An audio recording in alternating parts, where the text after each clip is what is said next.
Il y a mille et une manières dont nous cherchons à satisfaire le vide profond qui est en nous, car l'être humain est un puits vide qui a constamment besoin d'être rempli de délices. Quel est le délice véritable, profond et agréable qui peut satisfaire nos âmes malades? C'est Jésus le Christ, la parole de Dieu manifestée en chair. Sa parole est une épée qui donne la vie et qui fait mourir. Elle donne la vie aux morts et elle fait mourir les passions de nos chairs qui nous éloignent de la vie. Comme les fruits sortis de la verge d'Aaron, le message qui va suivre est un fruit sorti de la verge de Christ, crucifié sur le bois du calvaire. Attentifs soyons, et que toute la gloire soit à Jésus-Christ par le sang duquel nous échappons à l'enfer.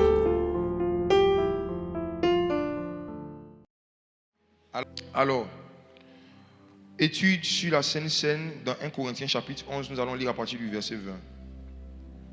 1 Corinthiens 11, verset 20. Lors donc que vous vous réunissez, ce n'est pas pour manger le repas du Seigneur. Car quand on se met à table, chacun commence par prendre son propre repas, et l'un a faim, tandis que l'autre est ivre. N'avez-vous pas de maison pour y manger et boire? Ou méprisez-vous l'église de Dieu et faites-vous honte à ceux qui n'ont rien? Que vous dirai-je? Vous louerai-je? En cela, je ne vous loue point. Car j'ai reçu du Seigneur ce que je vous ai enseigné. C'est que le Seigneur Jésus, dans la nuit où il fut livré, prit du pain et, après avoir rendu grâce, le rompit et dit: ceci est mon corps qui est rompu pour vous. Faites ceci en mémoire de moi. De même, après avoir soupé, il prit la coupe et dit: cette coupe est la nouvelle alliance en mon sang. Faites ceci en mémoire de moi toutes les fois que vous en boirez. Car toutes les fois que vous mangez ce pain et que vous buvez cette coupe, vous annoncez la mort du Seigneur jusqu'à ce qu'il vienne. C'est pourquoi celui qui mangera le pain ou boira la coupe du Seigneur indignement sera coupable envers le corps et le sang du Seigneur. Que chacun donc s'éprouve soi-même, et qu'ainsi qu'il mange du pain et boive de la coupe. Car celui qui mange et boit sans discerner le corps du Seigneur mange et boit un jugement contre lui-même. Verset 30. C'est pour cela qu'il y a parmi vous beaucoup d'infirmes et de malades, et qu'un grand nombre sont morts. Si nous nous jugions nous-mêmes, nous ne serons pas jugés. Mais quand nous sommes jugés, nous sommes châtiés par le Seigneur, afin que nous ne soyons pas condamnés avec le monde. Ainsi, mes frères, lorsque vous vous réunissez pour le repas, attendez-vous les uns les autres. Si quelqu'un a faim, qu'il mange chez lui. Si quelqu'un a faim, qu'il mange chez lui. Afin que, Pas chez le voisin, chez lui. afin que vous ne vous réunissez pas pour attirer un jugement sur vous. Je réglerai les autres choses quand je serai arrivé. Afin que vous ne vous réunissez pas pour attirer un jugement sur vous. Malheureusement, c'est ce qui se passe dans beaucoup de communautés. Les gens se réunissent pour attirer un jugement sur eux. À cause de l'ignorance, du sacré, du mépris du sacré. À cause du caractère profane qu'ils utilisent pour venir s'approcher de la Sainte Seine. Mais le Seigneur va nous aider. Commençons par l'expression qui est au verset 20. Il dit: lors donc que vous vous réunissez, ce n'est pas pour manger le repas du Seigneur, le repas du Seigneur, le repas du Seigneur, le repas du Seigneur. J'aimerais dire avant de commencer que la Sainte Seine n'est pas le repas des chrétiens, c'est le repas du Seigneur. La Sainte Seine n'est pas le repas des pasteurs, c'est le repas du Seigneur. La Sainte Seine n'est pas le repas des prêtres, c'est le repas. Si je dis le repas de Stéphanie, ça veut dire que quelle est la première personne qui mange? Le repas du Seigneur, c'est le repas que le Seigneur mange. La première fois où le Seigneur Jésus a pris la Sainte Seine avec ses disciples, Jésus a mangé aussi ou pas? Il a mangé aussi ou pas? C'est le repas du Seigneur que le Seigneur partage avec l'Église. C'est son repas, mais qu'il partage avec ses disciples. C'est le repas du Seigneur. Maintenant, est-ce que vous avez remarqué que l'expression Sainte Seine n'apparaît pas dans la Bible? L'expression Sainte Seine là, ça n'est pas dans la Bible, ça ne vient pas de la Bible. Pourquoi? Parce que les premiers chrétiens qui étaient juifs en majorité n'appelaient pas ce repas la Sainte Seine. Pourquoi? Parce que la Sainte Seine n'était pas une Sainte Seine, c'était pour eux la version améliorée, la version simplifiée d'un repas qu'on appelle le repas de Pâques. Et ça tombe bien. Aujourd'hui, c'est la Pâques, donc je vais en parler. Les Juifs, lorsqu'ils étaient sous la loi, avaient l'habitude de prendre un repas une fois par an, qu'on appelle le repas de Pâques. Et c'est ce repas de Pâques-là que Jésus est venu transformer en repas du Seigneur. Et c'est de ça que je vais parler ce matin. Et vous allez comprendre pourquoi est-ce que les disciples de Jésus ne fêtaient pas la Pâque une fois par an. Ils fêtaient la Pâque chaque semaine. Parce que pour nous, la Pâque, ce n'est pas une fête, c'est une personne. Le repas du Seigneur, il faut qu'on étudie bien cette expression. Et je dis et je répète, les Juifs étaient majoritaires dans l'église primitive. Je dirais même que la première église de Jérusalem, quand on voit dans Actes chapitre 2, était juive à 100%. Et lorsqu'ils étaient sous la loi, dans l'ancienne alliance, dans l'Ancien Testament, ils avaient l'habitude de manger un repas qu'on appelait le repas de la Pâque. Et quand Jésus est venu, qu'il est mort, il a été enseveli, qu'il est ressuscité, Jésus, en fait, il n'a pas aboli la loi, mais il a accompli. Jésus n'a pas supprimé complètement le repas de la Pâque, mais il en a changé la forme.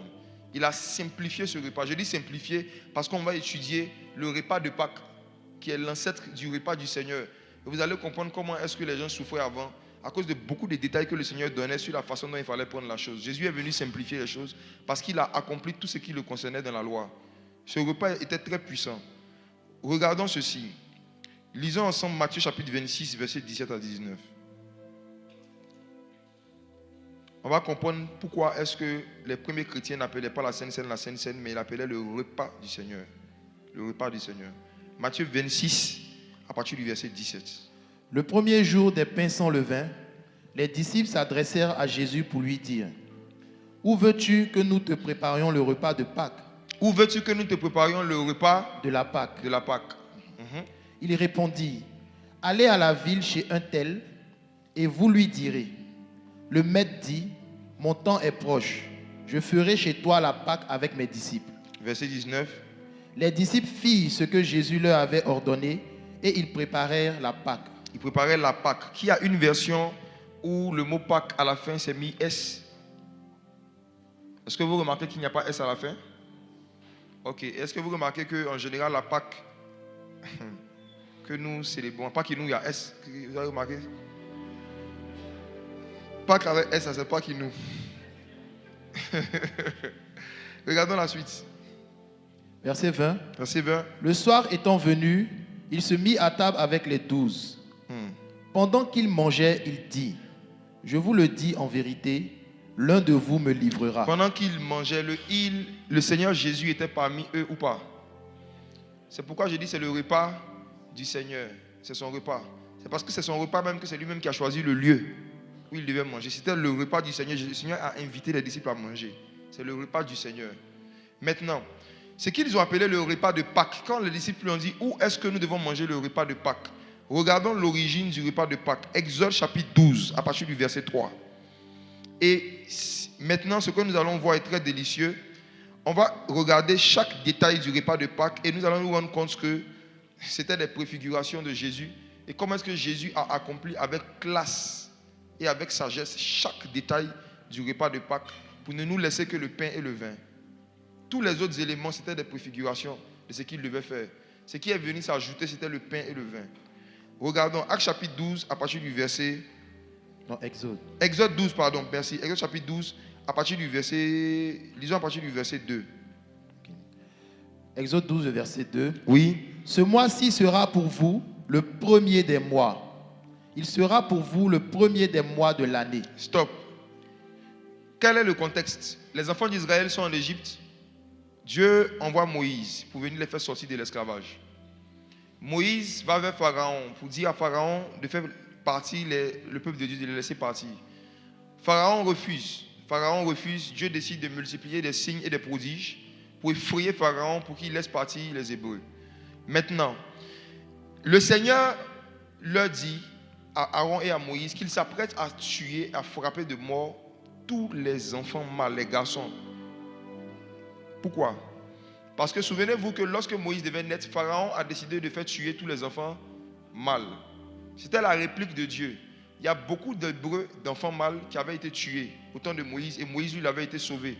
Et maintenant, au temps de Moïse, Dieu décide maintenant de faire tuer les enfants mâles de Pharaon. Ok. Et il dit que tous les Égyptiens vont perdre leur premier-né, les enfants mâles. Maintenant, pour ne pas que les Hébreux soient confondus avec les Égyptiens, il faut que les enfants d'Israël, eux, ils aient un signe sur leur maison qui va faire que lorsque la mort va passer, la mort va sauter leur maison.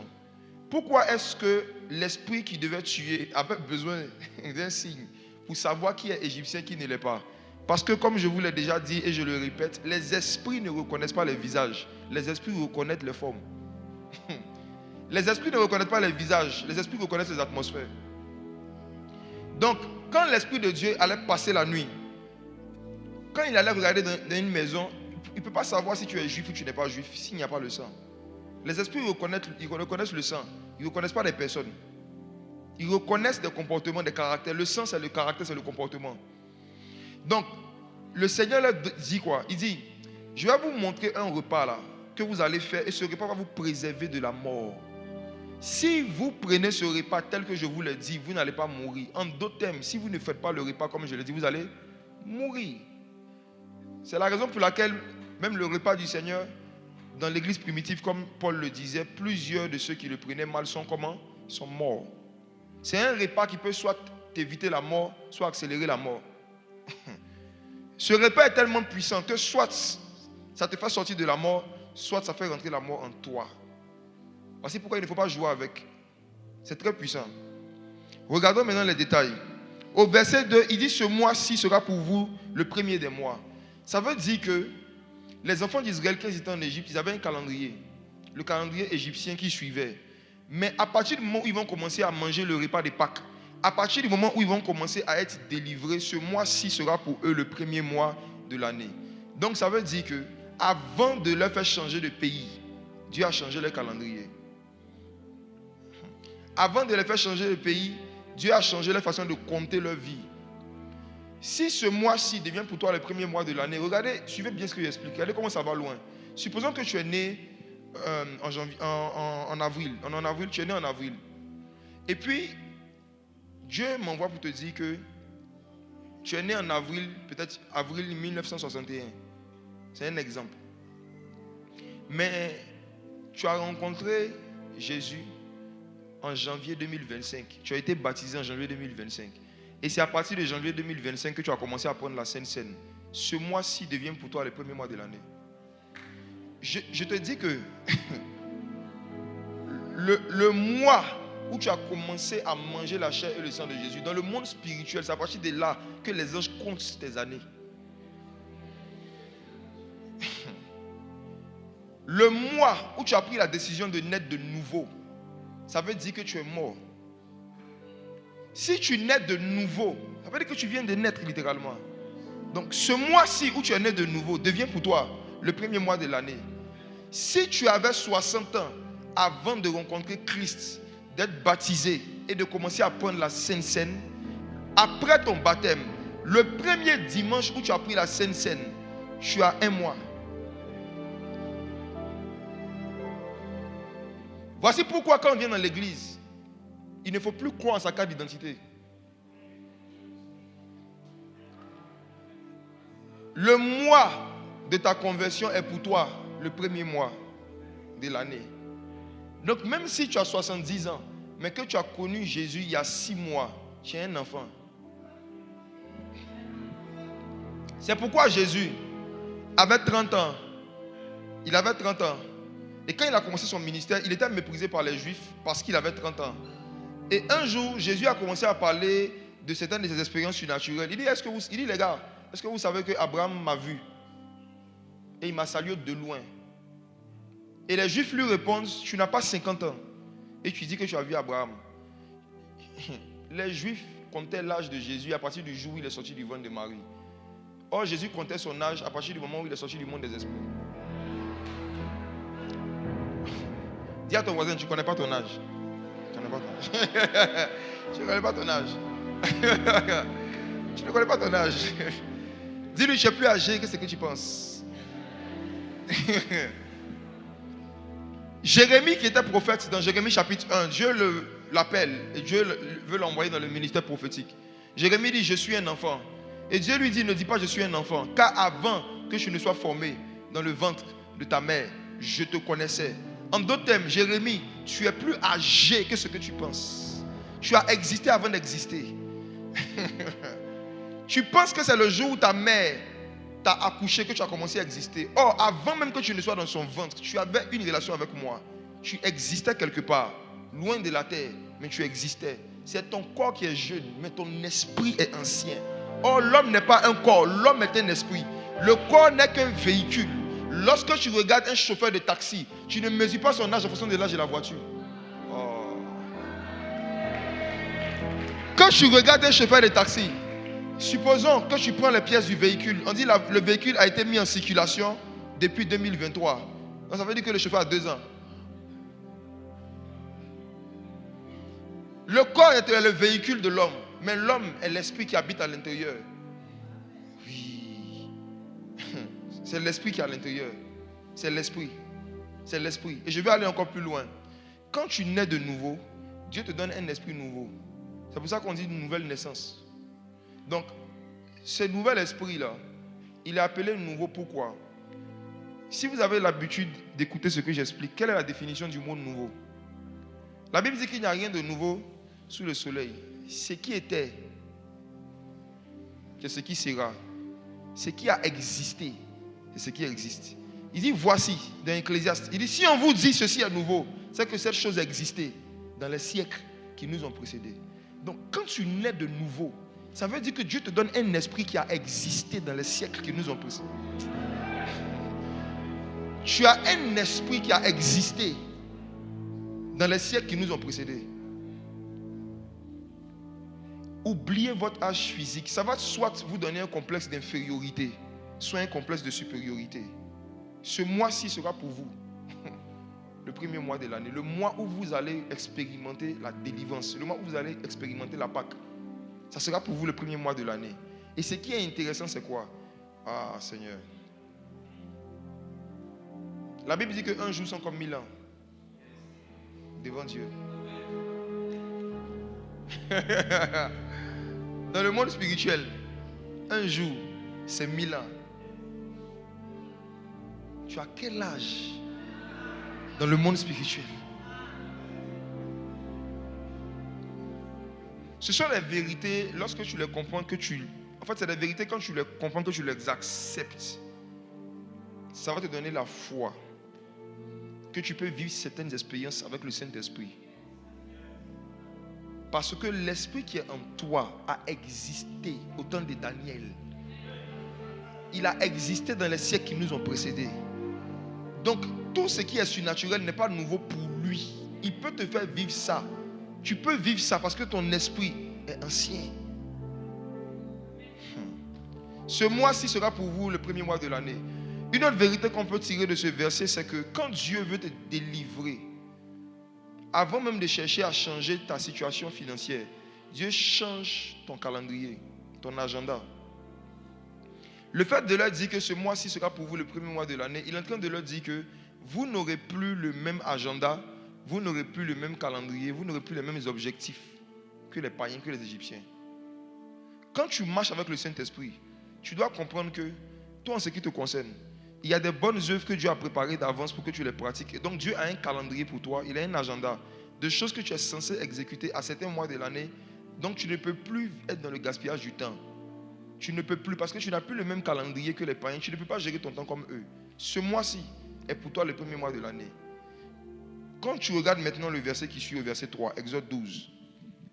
Parlez à toute l'assemblée d'Israël et dites, le 10e jour de ce mois, on prendra un agneau pour chaque famille, un agneau pour chaque maison.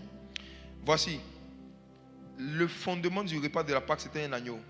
Mais un agneau pour chaque famille. Un agneau pour chaque famille. Un agneau pour chaque famille. Un agneau pour chaque maison.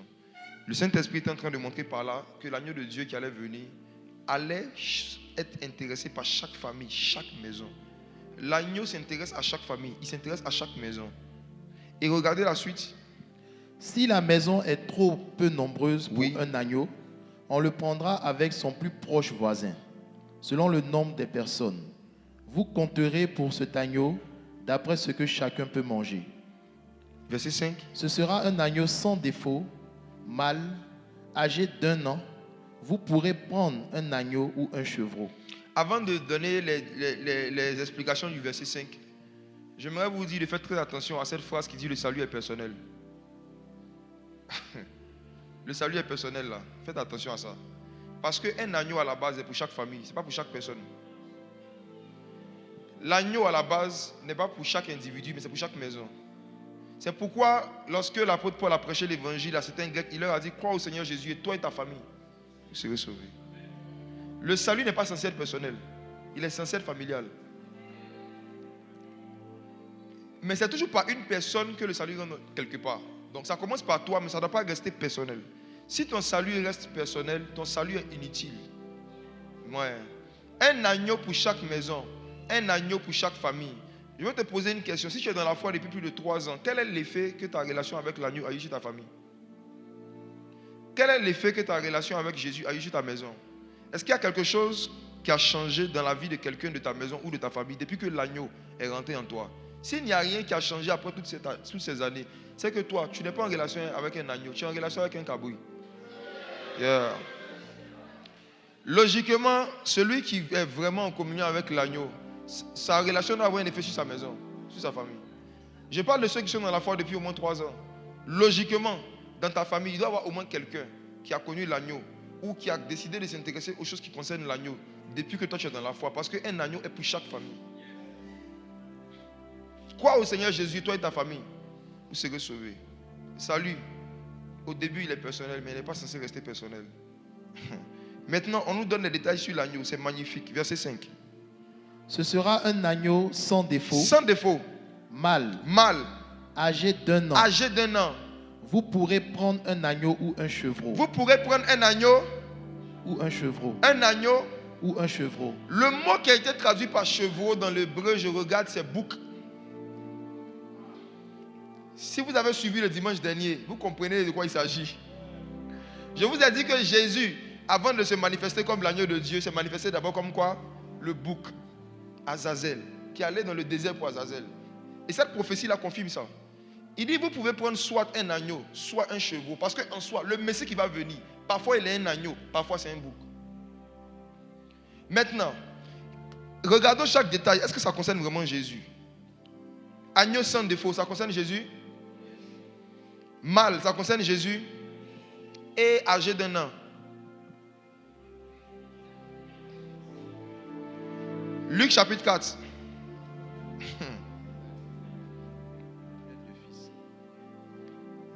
Lisez à partir du verset 18. Luc chapitre 4, le verset 18. L'Esprit du Seigneur est sur moi. Qui parle? Jésus. Ok.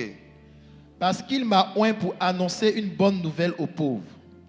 Il m'a envoyé pour guérir ceux qui ont le cœur brisé, pour proclamer aux captifs la délivrance et aux aveugles le recouvrement de la vue, pour envoyer libres les opprimés, pour publier une année de grâce du Seigneur.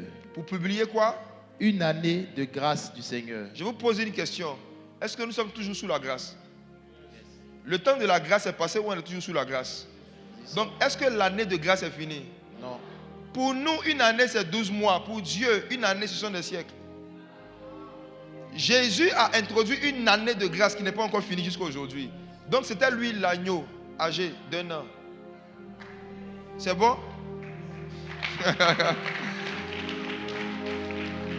Quand Jésus dit Moïse a parlé de moi, c'est trop profond.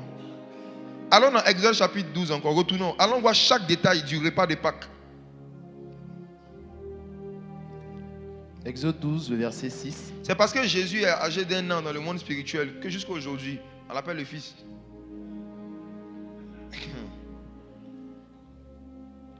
Il y a un message que je vais prêcher bientôt. Le thème c'est Dieu ne veut pas que tu grandisses. Jésus priait un jour et puis il dit, Père, je te dis merci de ce que tu as caché ces choses aux sages et aux intelligents. Et tu les as révélées aux enfants. la plus grande difficulté dans la croissance spirituelle, ce n'est pas le fait de grandir, c'est le fait de rester enfant. Exode chapitre 12. Gardez un an, malgré que le temps passe, mais tu as toujours un an. Verset 6. Vous le garderez jusqu'au 14e jour de ce mois. Et toute l'assemblée d'Israël l'immolera entre les 2 soirs. L'agneau devait être immolé à quel moment? Entre les 2 soirs. Jésus a été crucifié entre les 2 soirs. Il a été crucifié entre les 2 soirs. Verset 7. On prendra de son sang et on en mettra sur les 2 poteaux. Combien de poteaux?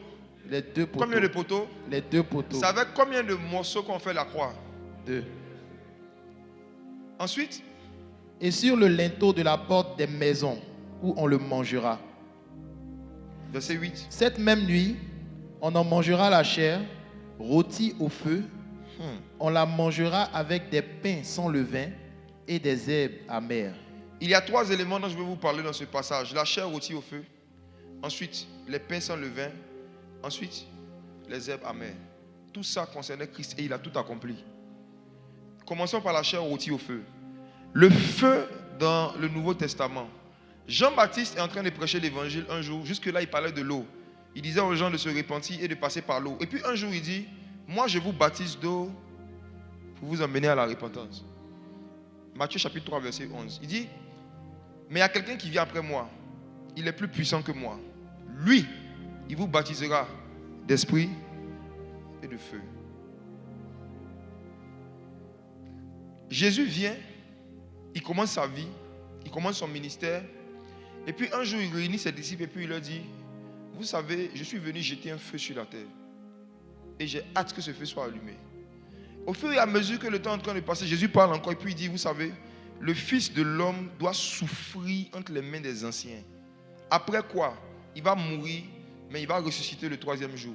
En fait, à plusieurs reprises, Jésus a parlé d'un feu par lequel il devait passer. Et ce feu-là, c'était quoi? C'était la croix, les souffrances, les épreuves. Jésus a parlé d'un ensemble de souffrances que le Messie devait vivre pour que sa chair puisse nourrir spirituellement les hommes.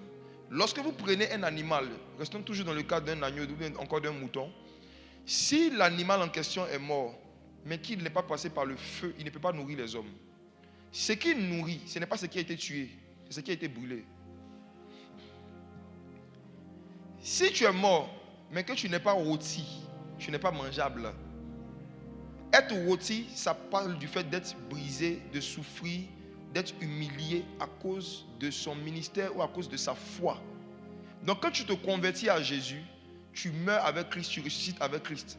Mais j'ai une nouvelle pour toi. Après ta mort, on doit te rôtir. C'est pourquoi Dieu te donne des frères et des sœurs brûlants. Est-ce que tu vois? C'est pour ça que souvent ta vie chauffe. Qui sent que sa vie chauffe depuis qu'il s'est converti? Voilà. C'est pourquoi en général, après la conversion, tu vas commencer à vivre certaines souffrances. Tu vas commencer à vivre certaines épreuves, certains problèmes que tu n'avais jamais vécu avant ta conversion. Tu meurs, ensuite on doit te rôtir. Parce que tu es un... Quoi? Tu es un agneau. Tu es une brebis. Quand on dit on est brebis de Jésus là, mes frères, ça veut dire que notre destinée c'est être tué et être rôti. Puis, la destinée d'une brebis, c'est pas de manger pour faire photo. La destinée d'une brebis, on engraisse la brebis dans le but de la tuer et de la manger. Dieu veut que ta vie soit une nourriture, ta vie soit une source d'approvisionnement pour les gens. Mais il ne pourra pas le faire tant que tu n'as pas été rôti. Donc Jésus lui-même a été rôti, on l'a braisé littéralement. Il y a des expressions nouchi qui sont proches de l'hébreu. En nouchi, quand on est en train de braiser quelqu'un, ça veut dire quoi? Quand on est en train de te braiser, on est en train de le braiser. Regarde, dans ça même, il y a une comédienne qui s'appelle Braising Girl. Ça veut dire que elle joue un rôle où elle fait exprès de prendre des faits d'actualité ou bien de prendre quelqu'un et puis elle le braise. Tu vois, non? Voilà. Donc si tu as reçu Jésus, à cause de l'agneau qui est en toi, les gens auront envie de te braiser. Là où il y a l'agneau, on a envie de critiquer, on a envie de braiser un peu. C'est comme ça. L'agneau rôti, sa chair devait être rôtie. il a été forcément accusé, il a été humilié, on a raconté beaucoup de choses sur lui, on dit c'est un magicien. Le type d'accusation qu'on a porté sur Jésus, si tu es appelé au ministère, tu dois vraiment maîtriser ça. Tu dois connaître les différentes choses dont on a accusé Jésus, parce que plus tu vas lui ressembler, plus on va t'accuser des mêmes choses. Si tu ressembles vraiment à Jésus dans le domaine du ministère, il faut qu'à un moment, on dise que tu es magicien. Si on ne t'a jamais dit ça, c'est que Christ n'est pas formé en toi. C'est que Christ n'est pas encore formé en toi. Jésus a été accusé de faire la magie. Et ils sont allés loin. Ils ont donné même le nom du génie qu'il utilise. On dit Belzébul. Est-ce que vous connaissez Belzébul? Belzébul, à l'époque, là, le nom signifiait le dieu des mouches. Ils ont dit à Jésus qu'il a fait un médicament de mouche. C'est esprit de mouche. Il prend pour chasser les démons. Pourquoi ils ont fait un lien entre le dieu des mouches et le ministère de Jésus? Parce que Jésus chassait. Oh, les mouches là. On chasse les mouches. Est-ce que vous voyez? L'habitude de chasser les mouches est une vieille habitude sociale. Donc les Juifs étaient habitués à voir des gens qui étaient très forts dans le fait de chasser des mouches. Et Jésus chassait les démons comme des mouches. On dit qu'il les chassait par sa parole. Donc quand ils ont vu ça, ils disent non, ça doit être un démon de mouche, esprit de mouche, onction de mouche. Si quelqu'un sait Dieu, prêche l'évangile, fait une église, fait le ministère pendant plus de 10 ans, et puis il n'a jamais manifesté des choses qui ont fait qu'on l'a traité de magicien ou de cultiste, ça veut dire que Dieu n'a pas encore commencé à l'utiliser. Si Christ est en toi, ce qui est arrivé à Christ va t'arriver. Oui. Mes frères et sœurs, Jésus a été braisé, rôti. Ensuite, on dit on le mangera avec les pains sans levain.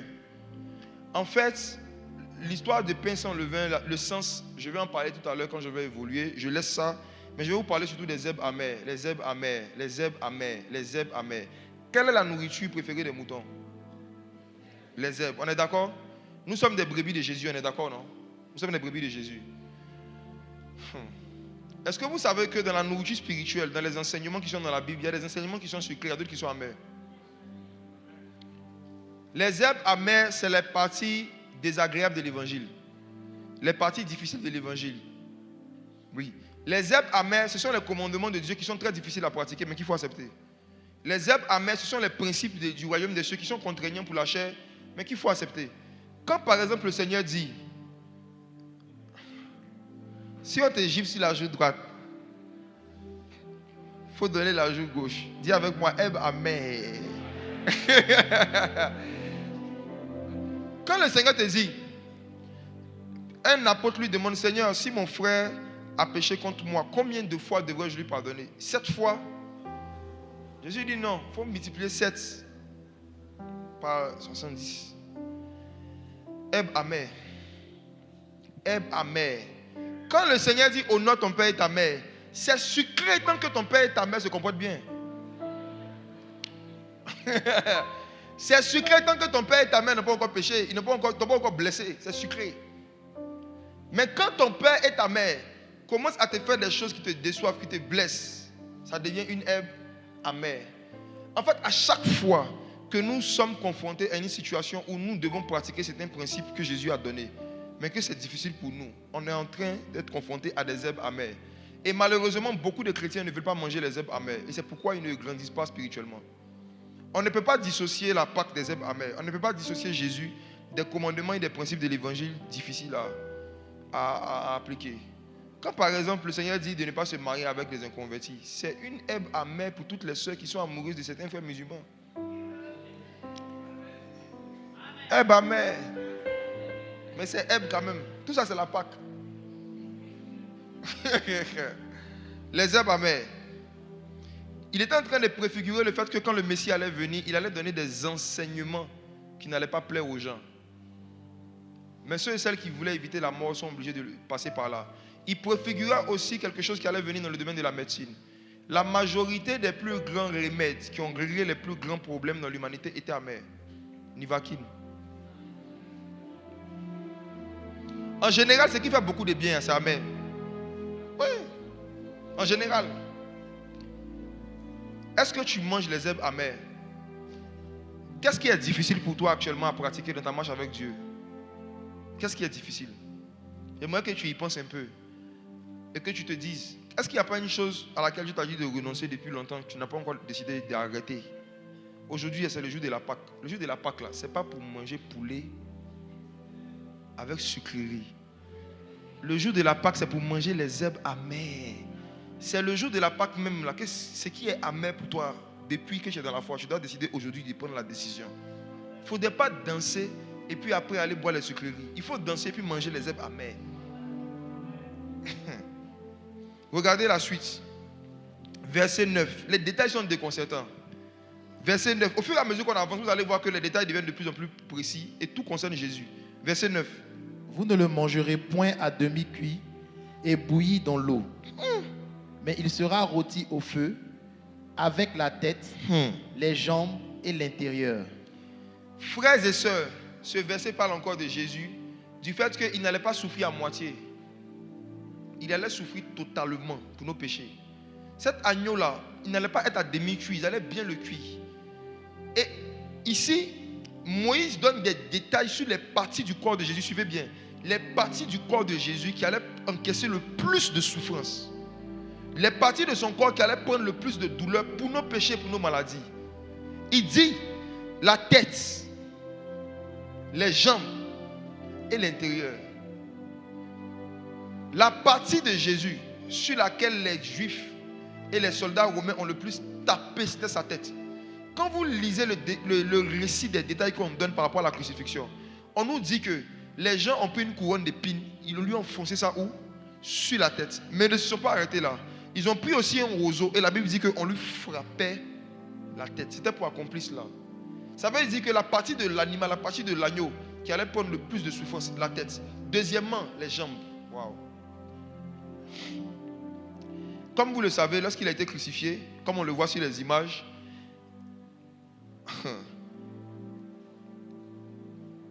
ses deux pieds ont été collés. Quand vous regardez la photo, j'aimerais aujourd'hui vous pousser à vraiment méditer dessus. Imaginez-vous, on colle les deux pieds de quelqu'un et on doit faire passer une pointe à travers les deux pieds pour que la pointe rentre dans le bois. Quelle était la taille de cette pointe? Est-ce qu'une pointe, même qui a juste cette taille en termes de longueur, est-ce que ça sera suffisant, la moitié? Il faut que ça transperce les deux pieds. Et puis on ne sait pas, Jésus faisait combien? Peut-être qu'il faisait 40. Un adulte là, qui a plus de 30 ans, en général, sa pointure varie entre 38 jusqu'à 45. Imaginez-vous ces jambes, l'état dans lequel on devait mettre les jambes. Quand vous regardez les images là, les jambes de Jésus là, on devait croiser ça comme ça, mettre ça dans une certaine position et on devait mettre un clou qui allait transpercer les deux et ces jambes devaient être suspendues. Ces jambes ont été suspendues. Pendant combien d'heures? Dieu seul sait. Il devait rester dans cette position alors qu'il n'a rien fait, alors qu'il est innocent. La douleur qu'on ressent d'une souffrance ne dépend pas de ce qu'on nous fait. Ça dépend de ce qu'on a fait. Quand tu n'as rien fait, quand tu as fait quelque chose et puis on t'insulte, ça fait mal, mais ça ne fait pas trop mal. Peut-être même tu sais que c'est ton problème. Mais quand tu n'as rien fait, la même injure fait 2 fois plus mal. Donc imaginez la douleur du Messie qui est innocent, qui était sans défaut. Mais on devait faire souffrir ses jambes, suspendre ses jambes, broyer ses pieds à cause de nos péchés. Et c'est pourquoi toute personne qui a décidé de recevoir Jésus doit faire très attention à ce qu'il fait avec ses jambes et à comment est-ce que tu exposes tes jambes en public. La pudeur vestimentaire, c'est pour nous donner cela que Jésus a été dénudé publiquement. Jésus a été mis nu pour qu'on soit habillé. On n'est pas censé voir nos jambes lorsqu'on est en public, lorsqu'on s'habille. Je parle surtout à vous les femmes. Quand vous vous habillez, s'il vous plaît, souvenez-vous de ce message et dites-vous, Jésus, il est rendu pauvre pour que je sois riche. Il a été traité comme un brigand pour que je sois innocent. Mais si ses jambes ont été dénudées, c'est pour que pour moi soit couvert, non? Et quand je m'habille là, est-ce que si je m'assois, on ne va pas voir mes jambes? On ne va pas voir mes cuisses. Quand je marche, est-ce que je ne vais pas porter un habit qui va faire qu'on va voir mes cuisses?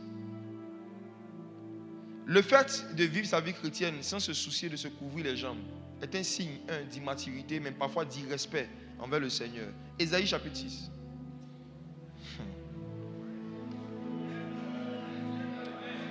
C'est herbe amère ou bien c'est herbe sucrée? Ok. Ésaïe chapitre 6. Ces herbes seront amères pour certaines femmes qui aiment s'habiller court. Parce qu'il fait chaud. Vous qui portez les chemises, vous ouvrez vos boutons, il fait chaud. J'arrive tout à l'heure. Vous pensez que nous on a froid? Ésaïe chapitre 6. À partir du verset 1. L'année de la mort du roi Osias, je vis le Seigneur assis sur un trône très élevé, et les pans de sa robe remplissaient le temple. Verset 2. Des séraphins se tenaient au-dessus de lui. Ils avaient chacun 6 ailes, 2 dont ils se couvraient la face, 2 dont ils se couvraient les pieds, et 2 dont ils se servaient pour voler. Même au ciel, les anges ferment leurs pieds. Et à l'église. Au ciel, les anges ferment leurs jambes. Ils se couvrent. Est-ce que c'est normal que toi tu te découvres au niveau des pieds, des jambes? Quand je dis jambes, pieds, ici on parle vraiment de la cuisse. C'est de ça qu'on parle. Pourquoi est-ce que les anges sont devant la présence du Seigneur et les anges même se couvrent les cuisses?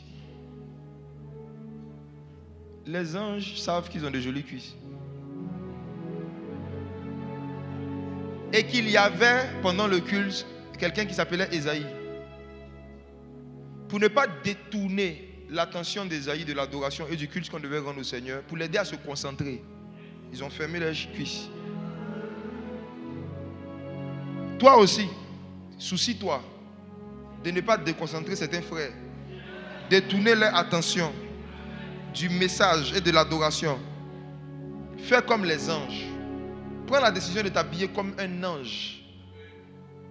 Même quand les païens dessinent les anges, ils sont toujours en boubou. Je ne suis pas en train de dire que le boubou est le modèle angélique. Ce que j'essaie d'expliquer, c'est qu'il y a un effort de se couvrir les jambes que chaque personne spirituelle, qu'il soit ange ou simplement un enfant de Dieu, doit faire. Pourquoi? Parce que le Messie Jésus a souffert au niveau de ses jambes. Il a été crucifié et parmi les points les plus marquants de la croix, il y a les jambes qui symbolisent et qui résument la nudité en fait. Donc comme sa nudité a été exposée pour nous, il faut que notre nudité là nous soit couverte. Donc faites des efforts. Amen. Retournons dans Exode chapitre 12. Zeb, amen.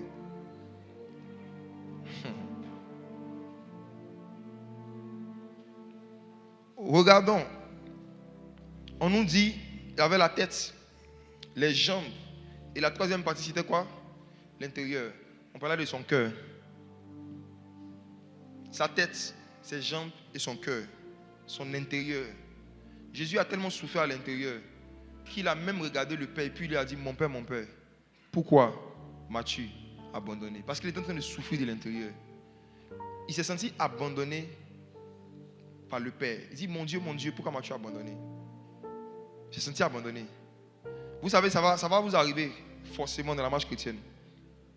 Arrivé un moment, vous allez vivre certaines souffrances pour lesquelles Dieu ne va pas réagir.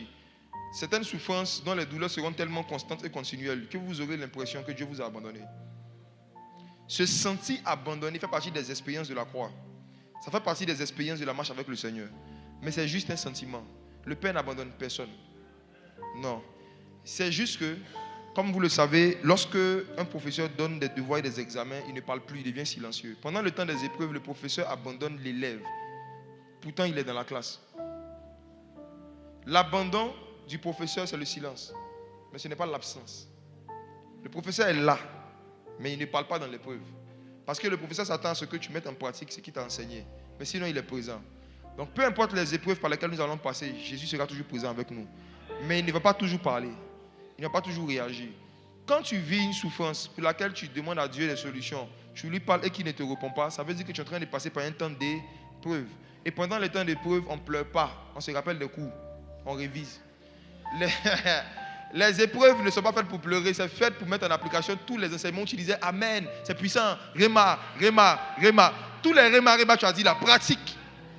Le temps des épreuves, c'est un temps pour pratiquer tous les messages qu'on a accumulés, toutes les notes qu'on a prises depuis toutes ces années de vie chrétienne. C'est à ça que les épreuves servent. C'est pourquoi en ce moment, Dieu est très silencieux. Dieu est silencieux, pourquoi? Dieu ne parle pas parce qu'il considère qu'il a déjà parlé. Et toi qui as oublié. Exode 12, verset 10. Vous n'en laisserez rien jusqu'au matin, et s'il en reste quelque chose le matin, vous le brûlerez au feu. Verset 11. Quand vous le mangerez, vous aurez vos reins sains, vos souliers aux pieds, Oui, et votre bâton à la main, oui. et vous le mangerez à la hâte. C'est la Pâque de l'Éternel. Voici la Pâque. Les 3 éléments aussi qui ont été donnés, les reins saints, ont été repris par l'apôtre Paul dans le livre d'Éphésiens, où il dit qu'il faut avoir à ses reins la ceinture de vérité. Ensuite, il dit vos souliers aux pieds, les chaussures du zèle de l'évangile. Bâton à la main, l'épée de l'esprit qui est la parole de Dieu. En d'autres termes, en fait, avant d'aller prendre la Sainte Seine, il faut se revêtir des âmes spirituelles. On ne porte pas les âmes spirituelles seulement pour aller faire combat spirituel. Les chrétiens, ce n'est pas seulement pour aller faire le combat spirituel qu'on porte les âmes spirituelles. On porte les âmes spirituelles pour aller prendre la Sainte Seine. Si Dieu dit de s'habiller comme ça pour aller prendre la Sainte Seine, ça veut dire qu'il y a quelque chose de spirituel, il y a un combat derrière. Oui. La ceinture de vérité, les chaussures que donne le zèle de l'évangile, l'épée de l'esprit qui est la parole de Dieu, c'est la Pâque de l'Éternel. Vous voyez comment est-ce que le repas de Pâques était compliqué? C'était très compliqué. Hein? C'est pourquoi les Juifs ne pouvaient faire ça qu'une fois par an. Mais Jésus vient, il vient accomplir chaque élément. Et maintenant, lui, il ajoute un élément nouveau. Le jour où il devait prendre le repas de Pâques avec ses disciples, maintenant je chute, il ajoute à tout ce qu'on a lu maintenant le pain et le vin. Et puis il leur dit, dorénavant faites ceci, c'est-à-dire le pain et le vin là, en mémoire de moi. Donc voici ce qui est merveilleux. Sous la loi, il y avait plus de 600 lois. Certaines personnes s'accordent pour dire qu'il y avait 613 lois. Il y a beaucoup de lois dans Exode, Lévitique, Nombre, Deutéronome. Quand Jésus vient, Jésus résume toutes les 600 lois en 2 commandements. Tu aimeras l'Éternel ton Dieu de tout ton cœur, toute ton âme, toutes tes pensées. Tu aimeras ton prochain comme toi-même. C'est fini. Toutes les lois, tous les commandements qui existent dans l'Ancien Testament ont été résumés par Jésus en 2 commandements. Et de la même façon, par rapport au repas de Pâques, Jésus a décidé de résumer en 2 éléments tout ce qu'on a lu. Jésus a décidé de résumer en 2 éléments tout le repas de Pâques, le pain et le vin. C'est tout. C'est ce qui est nouveau dans la nouvelle alliance. Donc, frères et sœurs, pour pouvoir prendre le repas de Pâques, il fallait être juif. Si Jésus avait gardé le repas de Pâques, les Baoulés n'allaient pas pouvoir faire Pâques. L'un des critères qu'il fallait remplir pour prendre le repas de Pâques, il fallait être juif. Et c'est pourquoi vous allez voir dans les évangiles que la Pâque est appelée la Pâque des Juifs. La Pâque des Juifs. Donc Jésus, pour nous permettre à nous tous, les non-juifs, de prendre la Pâque, a décidé de ne plus garder le repas de Pâques, mais de faire un autre repas qu'on appelle le repas du Seigneur. Et ce repas du Seigneur, là, c'est le pain et le vin. C'est ça qui est le repas du Seigneur. Melchisédek, lorsqu'il a rencontré Abraham, Melchisédek qui était le Seigneur, a partagé avec Abraham son repas. Il lui fit apporter du pain et du vin. C'est son repas qu'il a partagé, le pain et le vin. Mes frères, au ciel, on mange le pain et le vin. Oui. Meilleur pain que ce qu'on vend ici en Côte d'Ivoire, meilleur vin que ce qu'on vend chez nos amis de l'autre côté. C'est pourquoi toute personne qui a aimé l'alcool doit aimer le Saint-Esprit. Le thème du mois prochain à la MSA, c'est connaître la personnalité et le ministère du Saint-Esprit. Vous devez comprendre que Dieu nous a créés pour vivre dans l'ivrognerie. Nous, oui, on est né pour vivre saoulé. Yes. On est né pour vivre dans l'ivresse. On est né pour vivre ivre. Mais ivre de quoi? Pas de vin, mais de l'esprit. De l'esprit. Ivre du Saint-Esprit. Ivre du Saint-Esprit. De la même manière que lorsqu'un buveur commence à boire, il ne trouvera joie et satisfaction que lorsqu'il sera ivre. Quand un chrétien commence à méditer, il doit s'arrêter que lorsqu'il est ivre. Quand un chrétien commence à prier, il doit arrêter quand il se sent ivre. C'est l'ivresse qui doit nous pousser à arrêter, pas le temps. Lorsqu'on rentre dans le domaine de la prière, il faut qu'on aille prier dans le but de se saouler. Et tant que tu ne sens pas que tu es ivre, tu n'arrêtes pas de prier. Parce que c'est l'ivresse qui rend joyeux. Il y a un niveau de joie dans lequel tu ne peux pas vivre. S'il y a un niveau d'ivresse que tu n'atteins pas. Mais l'ivresse dont je parle, ce n'est pas celui de l'alcool, c'est celui du Saint-Esprit. L'ivresse de l'esprit. Il faut être saoulé. Comment tu sais que tu es saoulé? Quand tu es saoulé, tu es toujours content, même quand tu as des problèmes. Les gens saoulés rient alors qu'ils ont des crédits. Quand quelqu'un est saoulé, il a des hallucinations, il voit des choses que personne d'autre ne voit. C'est la raison pour laquelle quand tu es ivre de l'esprit, tu as des visions. Oh, tu as des visions. Tu commences à voir des choses que c'est toi seul qui vois. Quand quelqu'un est ivre, il entend des voix que ses voisins n'entendent pas. Le mois prochain, on va se saouler ici. Ivre du Saint-Esprit.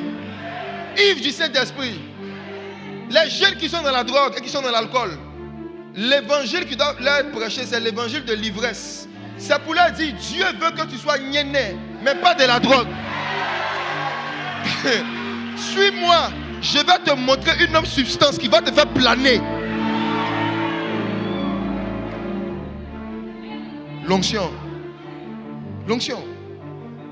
C'est le thème de Doxa au stade de l'université. L'ivresse du Saint-Esprit. Dieu veut remplacer une ivresse par une autre ivresse. Parce qu'il sait que l'homme a besoin de se saouler de temps en temps pour être joyeux.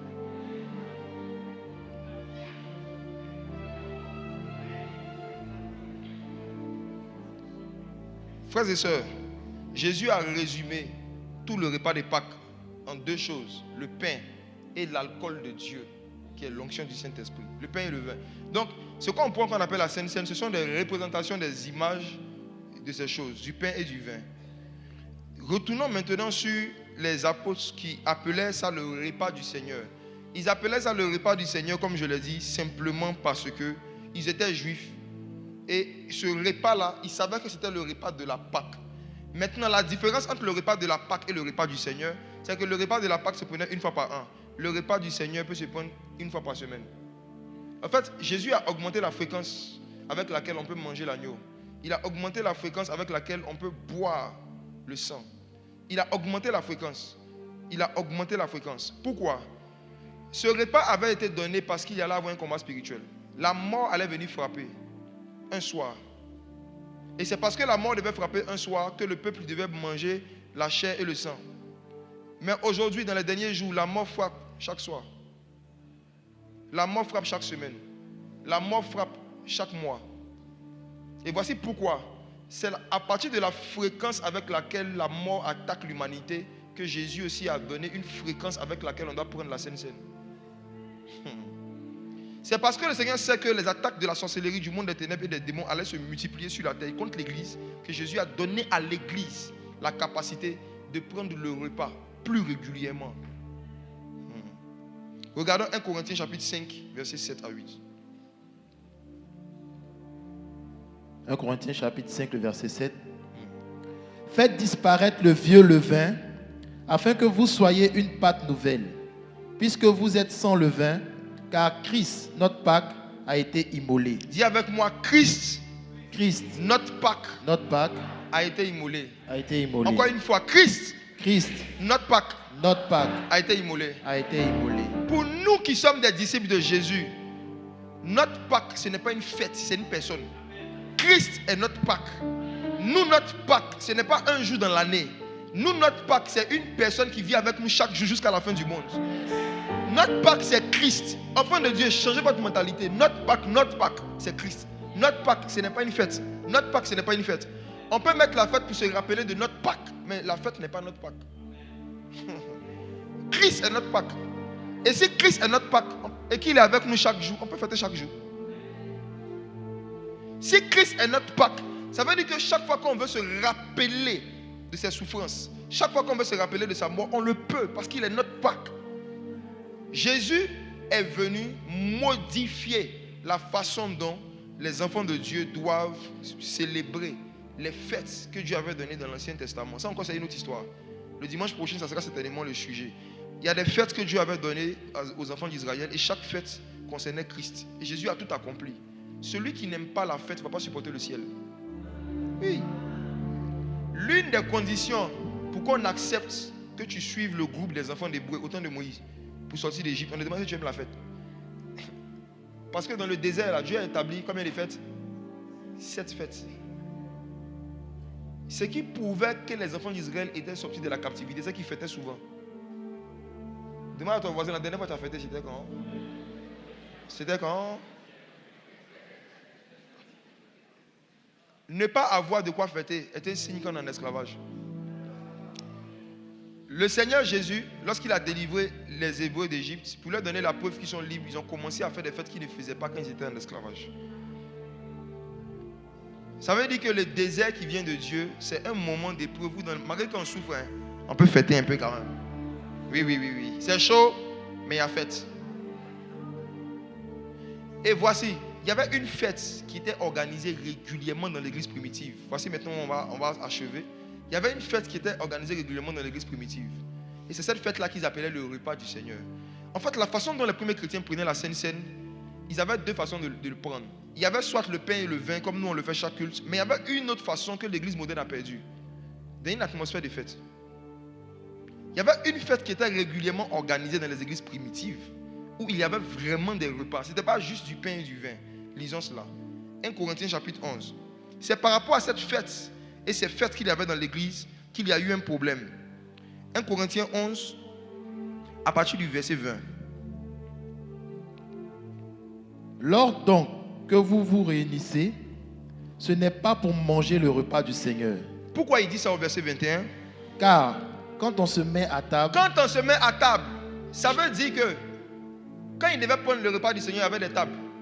Et se mettre à table, là, vous savez ce que ça veut dire? Ça veut dire qu'il y a de la nourriture. Quand on se met à table, chacun commence par prendre son propre repas. Et l'un a faim, tandis que l'autre est ivre. L'un a faim, tandis que l'autre est ivre. Mes frères, excusez-moi, surtout les conservateurs, vous serez peut-être choqués, mais je dois juste vous expliquer ce qui est écrit. Je ne vais rien inventer. En fait, dans l'église primitive, c'était inconcevable qu'il y ait repas du Seigneur sans qu'il y ait boisson alcoolisée. Si on dit l'un est ivre, ça veut dire que ce n'est pas jus de raisin. Hein? Écoutez quelque chose. Le jour du repas du Seigneur, les chrétiens avaient le droit, quand ils faisaient le repas, de venir avec du pain et du vrai vin. Du vrai. Parce que lorsque Jésus a pris le pain et le vin avec ses disciples, c'était vraiment le pain et le vin. Ce n'était pas le pain et le jus de raisin. C'était vraiment le pain et le vin. Le premier miracle de Jésus, il n'a pas changé l'eau en presséa. Ok? Ok? Il a changé l'eau, hein?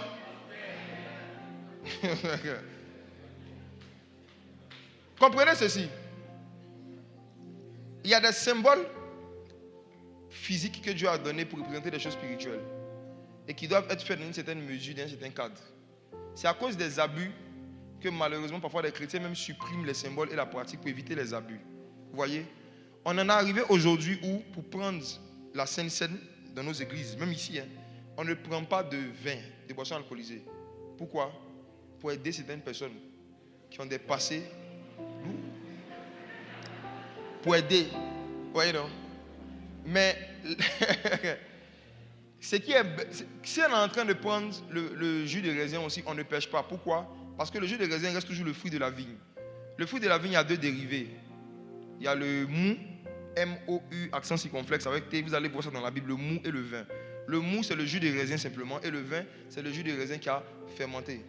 Ok. Quand nous décidons ici, par exemple, de prendre la Sainte Seine et on prend juste du pain et on prend juste le mou, on prend juste le jus de raisin, c'est bon. On est toujours dans la parole, c'est le fruit de la vigne. C'est pour aider des gens qu'on ne connaît pas forcément. Maintenant, si on doit recommencer à pratiquer le repas du Seigneur tel qu'il s'était pratiqué dans l'église primitive, on doit créer des cadres où on n'est pas petit groupe. On n'est pas 500 comme ici. On n'est pas petit groupe. On se connaît. On connaît nos passés. On se met ensemble. Et qu'est-ce qui se passe? Chacun apporte un repas. C'est ce qui est écrit. En fait, chacun devait apporter un repas. C'est ça le principe. On appelle ça les agapés. C'était ça en fait que l'église primitive pratiquait plus. Chacun apporte un repas et puis on partage le repas. On se met à table ensemble et on fait quoi? On partage le repas et en plus du repas, il y a le pain et le vin. Le vin en petite quantité. C'est vrai que le sang de Jésus est doux, mais attention, on se sert des petites quantités juste pour faire ça en mémoire du Seigneur. Vous qui ne pratiquez pas ça par petits groupes, à partir d'aujourd'hui, quand vous sortez d'ici, cherchez cela. Dans les cellules, ce qu'il faut quand nos cellules, on le fait dans nos cellules. Ici, nous prenons juste le symbole. le pain et le vin. Mais les cellules sont faites justement pour prendre le repas du Seigneur tel qu'il était pris par l'Église primitive. Pourquoi? C'est très important de manger ensemble quand on a le même esprit. La nourriture solidifie et fortifie les liens spirituels. C'est pourquoi ton voisin qui est à côté de toi, tu peux lui demander, quand il était sorcier, régulièrement, il mangeait la nuit avec les gens de sa confrérie. Demande au voisin, c'est vrai ou c'est faux? Vous allez voir que dans le domaine de la sorcellerie, vous n'allez jamais entendre un sorcier qui va vous dire, on m'a donné la sorcellerie en chantant pour moi. Vous n'allez jamais entendre un sorcier qui est en train de rendre son témoignage de conversion et puis qui va dire vraiment, moi j'ai reçu la sorcellerie par chanson, par musique, on a chanté puis je suis devenu sorcier. Vous n'allez pas entendre un sorcier qui va dire, quelqu'un m'a prêché puis je suis devenu sorcier. Non, il va vous dire, on m'a donné quoi? La nourriture. Ça veut dire que la nourriture est un moyen de transfert des esprits. C'est un moyen de transfert des puissances spirituelles. C'est un moyen de transfert des charges spirituelles. Et parfois là, ton frère peut avoir un don spirituel que tu n'as pas. Il peut avoir une vertu que tu n'as pas. Si vous mangez ensemble, pendant que vous mangez, tu penses que c'est juste un partage de poulet. Oh, c'est un partage de manteau.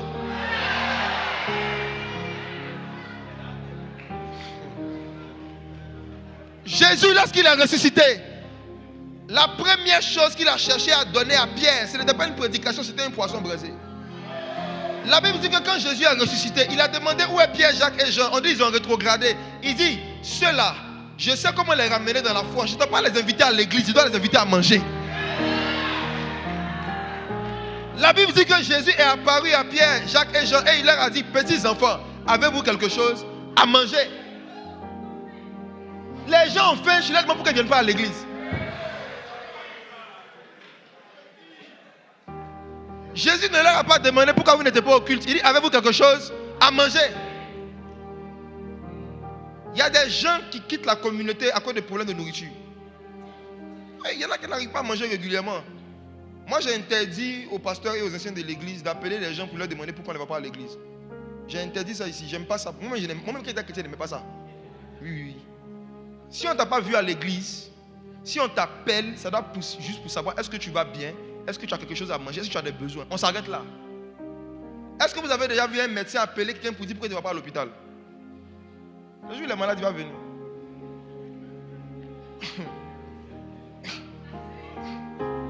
Alléluia. Hey. Jésus dit, petits enfants, avez-vous quelque chose à manger? Est-ce que vous mangez? Ils ont dit non, on n'a rien. On dit, la Bible dit dans le livre de Luc que Jésus a fait poisson braisé. Il a partagé à Pierre. Il a partagé à Jean. Et c'est quand ils ont fini de manger maintenant. Il dit, Pierre, m'aimes-tu?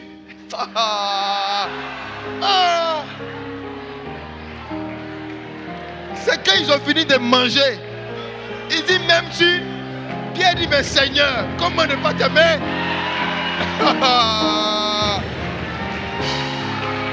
Comment ne pas t'aimer?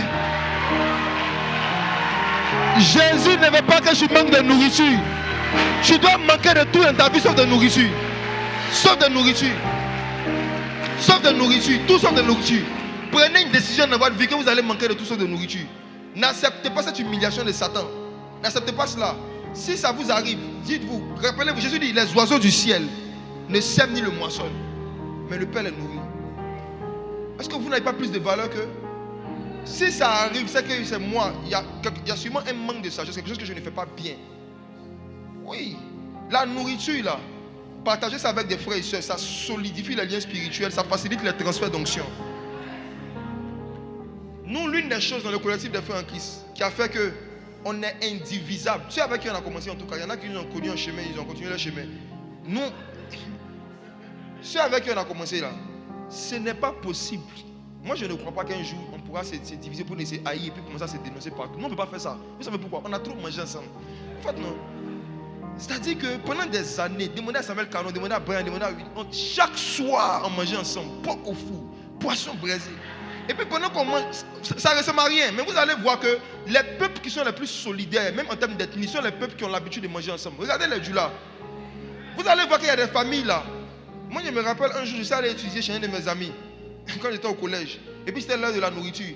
Ils ont dit, on va manger tout à l'heure. J'ai dit, oui, il n'y a pas de problème. Ils ont dit, ils ont préparé quoi? Ils ont dit spaghetti. J'ai dit, ok. J'ai dit, la vieille est sortie avec une grosse bassine, avec spaghetti rouge là, une seule bassine. Elle dépose au milieu. Et je vois papa, maman, enfant, ils se mettent autour de la bassine, ils lavent leurs mains, et puis ils disent, on t'invite. Yeah. En toute humilité, moi je ne peux pas faire ça. À l'époque, mon éducation, en fait, notre éducation souvent combat nos révélations et notre consécration. Mon éducation faisait que, chez nous, on mange spaghetti et fourchette. Attention. Si je dois prendre avec ma main, je ne sais même pas où je vais commencer. Et puis spaghetti avec la sauce tomate, là, ça, je m'imagine, dans ma tête, mais c'est sale ça. C'est sale ça. J'étais là, je les regardais, je les méprisais de mon cœur. Ils sont sales, ils sont sales. Puis je les vois, ils mangent spaghetti, puis ça court. Je les méprisais de mon cœur. Je n'étais pas encore converti. Des années après, je relis le livre de Matthieu. Et le Saint-Esprit me dit, regarde, il y avait combien de coupes le jour où le Messie prenait le repas avec ses seigneurs? Il y avait combien de coupes? Il y avait combien de coupes? Est-ce qu'eux tous ils n'ont pas bu? Dis avec moi, un verre, 13 bouches. Dis avec moi, un verre, 13 bouches. C'était parmi vous. Si vous étiez à table avec Jésus, Jésus va boire. Il donne à Pierre. Pierre boit. Pierre donne à Judas. Oh! Crachat de Judas.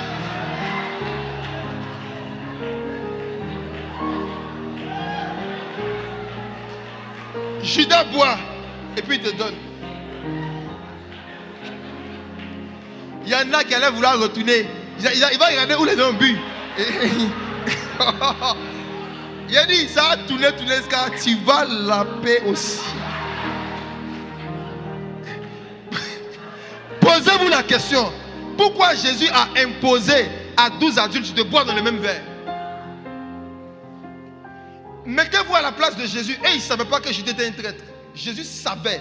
Il a bu dans le même verre que le traître. Mais il y a des frères, juste manger dans la même assiette, on sait gaba. On dit viens manger. Non, moi j'aimerais qu'on me serve à part. On va vous délivrer. On va vous délivrer. Manger ensemble, ce n'est pas juste de la même assiette, ce n'est pas juste une pratique sociale, c'est une pratique spirituelle qui a des retombées et des principes spirituels. Et notre éducation et notre arrière-plan est parfois contraire aux principes du royaume des cieux. C'est pour ça que le Seigneur dit cherchez à connaître le royaume des cieux et ses principes. Jésus mange, Jésus qui est Dieu, qui est Seigneur, il a bu dans le même verre. Il faut penser à ça. La prochaine fois que tu seras dans un coin des frères, on va dire hey, viens on mange. Et puis la raison pour laquelle toi tu refuses, c'est parce que dans ton cœur tu es trop propre. Rappelle-toi que ton Seigneur Jésus, là, ton Seigneur qui est plus propre, qui est plus saint que toi, il a bu dans le même verre avec les disciples. Covid est fini.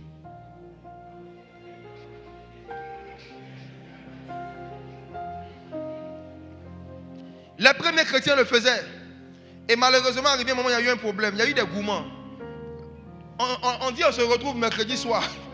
Chacun vient avec un repas. On commence le repas à 18h30. Il y a des gens à 18h, ils commençaient à goûter. Ils commençaient à manger. Et l'apôtre Paul dit que ça veut dire que quand certains arrivent, ils ont faim parce que les autres ont fini tout. Quand d'autres arrivent, ils demandent leur verre de vin. D'autres sont ivres. Ils disent, ah c'est fini. Hein? Je me rappelle, on a vécu quelque chose comme ça il y a quelques années.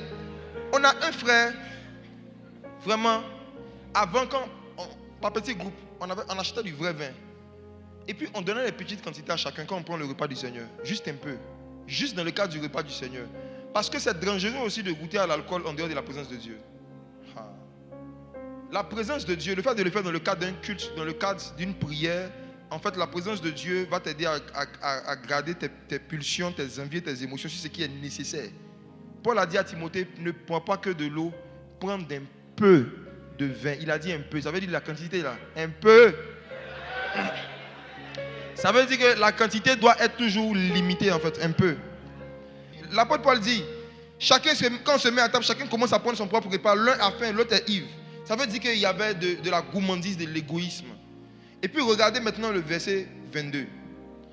N'avez-vous pas des maisons pour y manger et boire? Ou méprisez-vous l'église de Dieu? 1 Corinthiens 11, verset 22. Faites-vous honte à ceux qui n'ont rien? Que vous dirai-je? Vous louerai-je? En cela, je ne vous loue point. Faites-vous honte à ceux qui n'ont rien. Une autre chose qui peut attirer un jugement, en plus de la gourmandise, quand on prend le repas du Seigneur, c'est le fait de ne pas se soucier de ceux qui n'ont rien. Parce que parfois, quand on fait des agapés, ce n'est pas tout le monde qui a les moyens de pouvoir apporter un repas. On peut donner la consigne pour dire que chacun apporte quelque chose. Mais, attention, dans votre cœur, vous devez comprendre que ce que vous avez apporté, ne vous dites pas que c'est pour une personne ou deux personnes. Tant que vous pouvez apporter du maximum, parce qu'il y a aussi la part de ceux qui n'ont rien. Et la nourriture, là, ne va jamais se perdre. Si tout le monde ici est rassasié, il y en a qui peuvent emporter. Ça va servir à leurs enfants. Ça va servir à leurs parents à la maison. Venez avec cet état d'esprit. Quand vous venez dans les agapes, dites-vous que ce que je suis en train d'apporter, ce n'est pas seulement en fait pour une personne, un agneau pour une maison. Je dois apporter de quoi nourrir au moins 2-3 personnes, c'est-à-dire une famille. Imaginez-vous que chacun fait ça dans un petit groupe de 10 personnes, on est dans l'abondance. On mange ce qu'on peut, le reste, on dit ceux qui veulent emporter. Si il se trouve qu'on est 10 personnes qui n'ont pas besoin de nourriture, c'est le Saint-Esprit qui est en train de nous dire, allez distribuer la nourriture dans la rue. S'il n'y a personne parmi vous qui a besoin d'emporter et de conserver aussi, il y a des gens qui dorment partout, dans toutes les communes. Vous pouvez sortir la nuit, vous allez trouver, il y a des endroits où les gens dorment. Si vous ne connaissez pas, venez, je vais vous montrer. Oui. C'est des choses comme ça que nous on a fait pendant des années. Et vous savez, ça forge en vous même certaines vertus. Le partage. Celui qui a du mal à partager sa nourriture aura du mal à partager son argent. Quand vous voyez les chrétiens qui sont avares, et puis qui font, des chrétiens qui travaillent, qui ont des moyens, mais qui font au fond comme s'ils sont à l'école du dimanche. C'est un égoïsme parfois qui prend ses racines du fait qu'ils n'ont pas développé l'habitude de partager même des petites choses en fait. J'ai parlé de quelque chose pendant la matinale. J'ai dit, tu peux voir une soeur en Christ. Elle est remplie du Saint-Esprit, remplie de l'Esprit, parlant en langue et tout. Elle a 2 bras, elle a 40 sacs. 2 bras, 40 sacs. Elle vient à l'église et son attention est attirée sur une fille qui porte toujours le même sac. Au lieu simplement de se dire, oh, si elle porte toujours la même chose, ça veut dire qu'elle n'a pas beaucoup. Je vais prendre aussi mes sacs pour lui donner. Elle va se retrouver avec 2 ou 3 autres filles de l'église. Ils vont commencer à la critiquer. Tu vois, la fille, elle n'est pas stylée. Hein. Tu vois, la fille, elle porte toujours la même chose. Hein. Il dit, vous méprisez ceux qui n'ont rien. Et cette attitude-là fait que quand tu as un cœur comme ça, que tu viens prendre la Sainte Seine, tu bois un jugement contre toi-même. Oui. Tu bois un jugement contre toi-même. L'apôtre Paul dit, si tu viens manger la Sainte Seine alors que tu as un cœur de gourmandise, d'égoïsme, et puis de mépriser ceux qui n'ont rien dans l'église, tu peux tomber malade, tu peux même mourir. Cette histoire va loin. Ça veut dire que faites attention à votre état de cœur, à l'état de votre cœur par rapport à toute forme d'égoïsme. Jésus prêchait et puis il dit, gardez-vous avec soin de toute forme d'avarice, toute espèce d'avarice, toute espèce d'avarice. Car la vie d'un homme ne dépend pas de ses biens, même s'il est dans l'abondance. Gardez-vous avec forme de toute espèce d'avarice. Donc toute personne qui sait qu'il pratique une espèce d'avarice et qui n'est pas repenti ne doit pas prendre la Sainte Seine. Tu vas boire un jugement contre toi.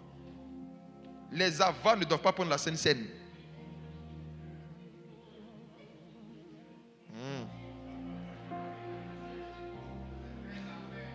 Lève amen. Pourquoi? Parce que la Sainte Seine est le fruit de la générosité de Jésus qui partage son repas avec nous. C'est le repas du Seigneur qu'il a partagé avec nous. Il nous a donné sa chair et son sang. Donc des égoïstes ne doivent pas venir manger ça. Non. Regardez encore 1 Corinthiens chapitre 11.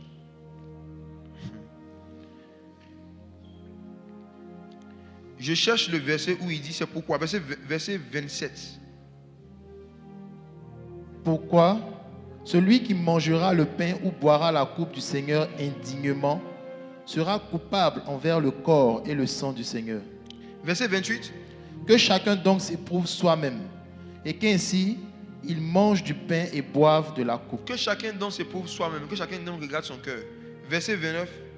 Car celui qui mange et boit sans discerner le corps du Seigneur mange et boit un jugement contre lui-même. Il dit que tu es en train de manger un jugement contre toi-même quand tu es en train de manger et de boire sans discerner le corps du Seigneur. Le corps du Seigneur, c'est qui? C'est l'église, on est d'accord? Le corps du Seigneur, le corps de Christ, c'est l'église. L'église, c'est qui? L'église, ce sont les frères et sœurs. Ce n'est pas le bâtiment, la salle où on se réunit, non. L'église, ce sont les frères et sœurs. Donc celui qui vient prendre la Sainte Seine sans penser aux frères et sœurs, il boit un jugement contre lui. Quand il dit prendre la Sainte Seine sans discerner le corps du Seigneur, ça veut dire que tu viens prendre la Sainte Seine sans te soucier des besoins des frères et sœurs. Regardez ce que vous devez faire. Dans cette saison, surtout aujourd'hui où le monde fête la Pâque, prenez la décision tout à l'heure qu'on va prier, d'identifier une chose que vous avez, que vous allez partager avec quelqu'un. Et puis après ça, venez prendre la Sainte Seine. Discernez le corps. Pensez à des membres du corps. Pensez à des frères et sœurs qui peuvent avoir besoin de quelque chose que vous avez. Cherchez à partager quelque chose avec quelqu'un. Pas avec le pasteur, pas avec moi. Identifiez un frère ou une sœur à qui vous allez faire un cadeau cette semaine. Vous allez donner quelque chose. S'il en avait déjà, Dieu merci, le Seigneur dit qu'à celui qui a, on donnera encore, il sera dans l'abondance. S'il n'en avait pas, ce que tu vas lui donner, ça va l'aider. Discerner le corps, c'est le fait d'avoir l'habitude régulièrement de se rappeler des membres du corps de Christ. Et de pouvoir essayer de faire pour eux ce que Jésus a fait pour nous. C'est-à-dire partager des choses qui peuvent leur donner la vie. Partager des choses qui peuvent leur donner la joie.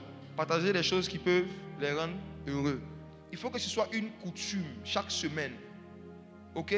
Ceux qui étaient là au début de l'église MSA, qu'est-ce que j'avais demandé qu'on fasse? C'est que chaque mois, chacun devait offrir un cadeau à quelqu'un. Vous vous rappelez de ça? On va revenir à ça à partir du mois de mai. Il faut que chaque mois, chaque membre de l'église choisisse quelqu'un à qui il va offrir quelque chose, même si c'est vraiment pecto. Même si tu n'as rien, non? Pecto. Est-ce que le prix des pectos a augmenté? C'est 5 fois, 10 fois. Non, ça a augmenté aussi. C'est pas grave. Même si tu n'as rien, tu peux avoir au moins 10 fois. Il faut que chaque mois, chacun choisisse quelqu'un de sa famille. Dans les familles, on va instituer ça à partir du mois prochain.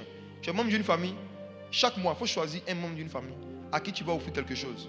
Ça va t'apprendre à discerner le corps. Tu vas développer l'habitude de ne pas recevoir de l'argent, des bénédictions, et puis d'utiliser tout pour toi seul, et puis tes enfants, et puis ta femme. Ce n'est pas bon.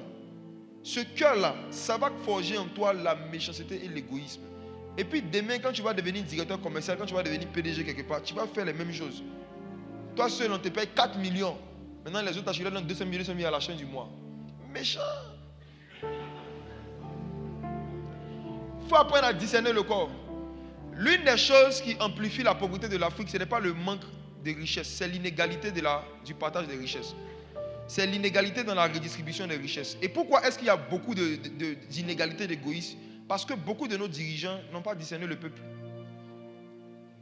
Ils n'ont pas eu la culture depuis leur enfance de pouvoir se dire que ce que j'ai doit servir à tout mon peuple. Non, ce qu'ils ont, c'est pour eux et puis leur famille. C'est pour ça que c'est un parti politique comme des restaurants. Alors, ce que je voulais vous dire, c'est que à partir du mois prochain, hein, on va développer la culture de discerner le corps. Voilà, ça veut dire que dans chaque cellule, dans chaque famille, on va parler. Les aînés des familles, les chefs de famille vont parler à leurs cadets pour leur dire que chaque mois, choisis quelqu'un à qui tu vas offrir quelque chose. Ne te dis pas que tu n'as rien. Tout le monde a quelque chose à donner. Même si tu n'as pas l'argent de pecto, tu as au moins 2 perruques. Tu peux prendre une. Tu offres à une soeur. On a toujours quelque chose à donner. On a quelque chose à partager. Et l'apôtre Paul dit, celui qui vient manger sans discerner le corps, il boit un jugement contre lui-même. C'était beaucoup d'égoïsme dans l'église de Corinthe. C'est juste ça qui faisait que parmi eux, il y avait beaucoup de malades. Verset 30, il dit, c'est pour cela, il y a parmi vous beaucoup d'infirmes et des malades, et qu'un grand nombre sont morts. Frères et sœurs, ce sont les petites choses, les petits défauts en griffe qui créent les gros problèmes. Est-ce qu'on peut prier? Dorénavant, tu vas prendre la Sainte Seine avec un esprit différent. Si Jésus a manifesté de la générosité envers nous, on est censé être généreux envers le corps, envers nos frères et sœurs, chacun selon ses moyens. Pour ceux et celles qui n'ont jamais vécu l'expérience de prendre la Sainte Seine dans le cadre d'un agapé, je vous encourage vraiment à faire cette expérience. Dans le cadre de nos cellules, on a des cellules où on se réunit par petits groupes, en fonction de votre zone d'habitation.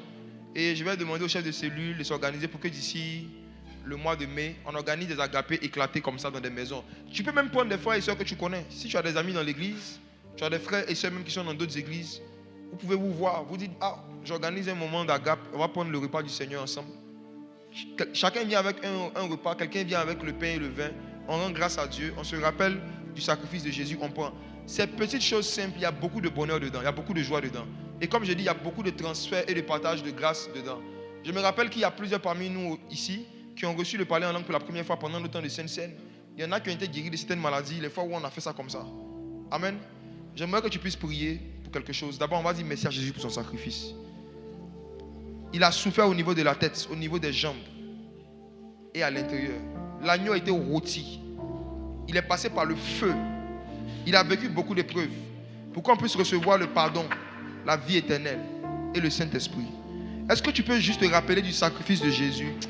Est-ce qu'on peut aujourd'hui nous rappeler de ce sacrifice merveilleux et lui dire merci? Pendant que je lui dis merci pour son sacrifice, dis-lui merci aussi pour la Sainte Seine.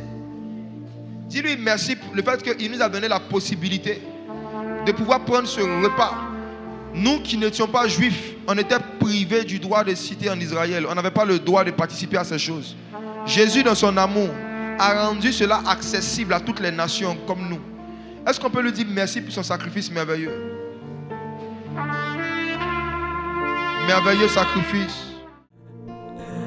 Moi, je ne quitterai pas ce lieu sans t'avoir vu.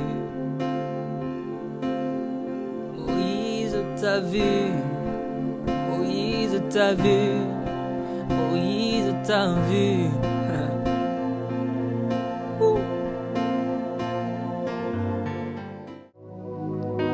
L'onction est disponible comme une source d'eau qui coule ne s'arrête pas, qui coule ne s'arrête jamais. L'onction